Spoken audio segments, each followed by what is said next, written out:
Bienvenue à la rubrique sportive. Battu dans ces deux rencontres, Arcahaie FC est éliminé au stade primaire de la CFU Championship. Les Archelois se sont inclinés respectivement devant l'Atlético Vega Real et Waterhouse. Vainqueur de Cavalier SC 3-2 dimanche à l'occasion de ses 104 ans d'existence. Le Violette Athletic Club reste en vie. Le VAC s'est repris après un cinglant revers 0-3 reçu d'entrée face à Cibao. Le Violette prétend une qualification pour les demi-finales en espérant au moins un nul de Cibao face à Cavalier SC ce mardi. En Italie, l'AC Milan a fait un grand pas vers le titre de champion en disposant de l'Atalanta Bergame 2-0 à San Siro dimanche.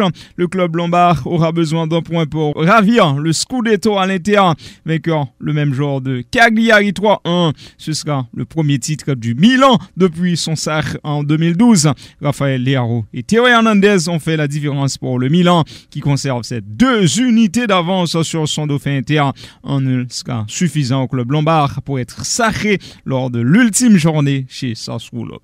Solide 3e, le Napoli a surclassé le relégable Genoa 3-0. En Angleterre, Manchester City a perdu 2 points face à West Ham 2-2 dimanche. Man City a cependant son destin en main en gagnant son dernier match contre Aston Villa. Il sera sacré. Liverpool, qui se déplace à Southampton ce mardi, pourrait revenir à 1 point de City en cas de victoire. En France, la cérémonie des trophées UNFP a fait la part belle au Paris Saint-Germain. Sa star, Kylian Mbappé, a été élu meilleur joueur de Ligue 1 pour la 3e fois. Les autres Parisiens, Guigio Donnarumma a été élu meilleur gardien, Marquinhos meilleur défenseur et Marco Verratti meilleur milieu. Karim Benzema s'est vu décerner le prix de meilleur joueur français évoluant à l'étranger. Chez les dames, le trophée de meilleur espoir féminin a été attribué à Lorina Fatzer, PSG, aux grandes dames de l'haïtienne Melchidael Dumornay dit Corventina, qui était parmi les nominés. En Bundesliga, Christopher Nkunku, RB Leipzig, a été élu meilleur joueur de la saison par ses pairs. Le milieu offensif français s'est illustré par 20 buts et 13 passes décisives en 34 matchs. Il a été un acteur majeur de la qualification de Leipzig pour la Ligue des Champions.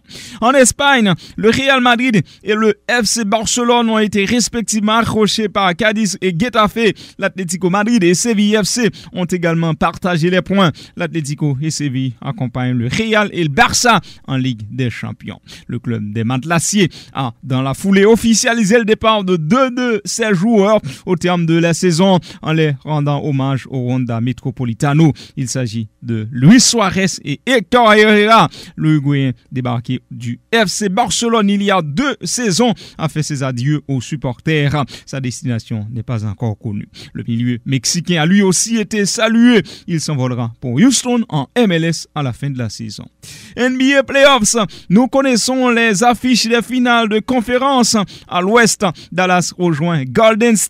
À l'est, Boston retrouve Miami. Les Mavericks ont réussi un joli exploit dimanche en pulvérisant les derniers finalistes Phoenix Suns 123-90 dans le Game 7.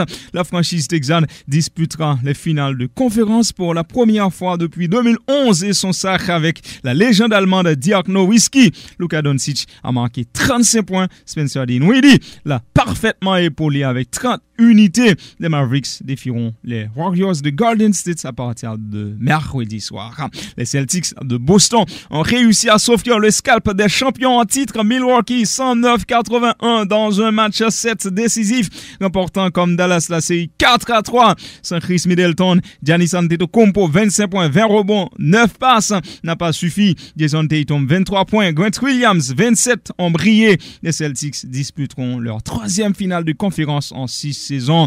Ils retrouveront Miami à partir de ce mardi soir. Tennis, pour finir, Novak Djokovic a remporté le Masters 1000 de Rome après avoir battu en finale Stefanos Tsitsipas 6-0, 7-6 dimanche. Le Serbe a décoché le 87e titre de sa carrière, le 38e en Masters 1000. Novak Djokovic s'est offert Tsitsipas une nouvelle fois après leur dernière confrontation à Roland-Garros en 2021.